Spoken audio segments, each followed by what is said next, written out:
Phulbari Chatura coach এলাকায় সাত সকালে একটা প্লাস্টিকের কারখানায় ভয়াবহ আগুন লাগে।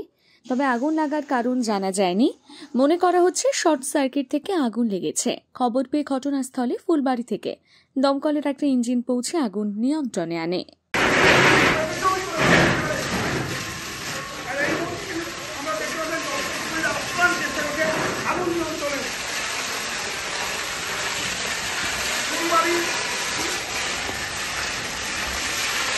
আচ্ছা, কিসের কারখানা? বোতল কোম্পানি। বোতল কোম্পানি। হ্যাঁ, তো বললাম কি করে আগুন লাগলো কখন? সার্কিটের থেকে লাগছে। হ্যাঁ, সার্কিট তো কারেন্টের থেকে লাগছে। কতটা আগুনের কতটা ইয়েটা ছিল?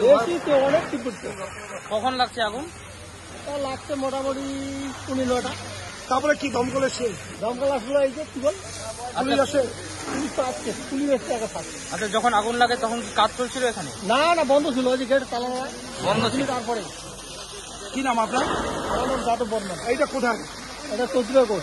চতুরাগড়, সিপাহীপাড়া চতুরাগড়। হ্যাঁ, এখানে কিছুই না, প্লাস্টিকের সব কাপ গুলো আছে, সেগুলোই একটা শেড ফ্যাক্টরিও বলা যাবে না এটা, ঠিক আছে?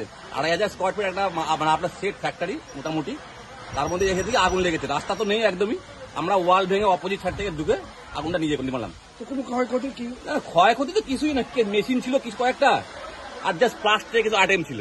এখানে ফায়ার সিস্টেমের কোনো দেখা গেল না? না না, কিছুই নেই। তাহলে সেক্ষেত্রে আপনারা দেখা হচ্ছে কি আছে না আছে, ঠিক আছে? এই যে আপনাদের এখানে ঢুকতে কতটা বেগ পেতে হলো?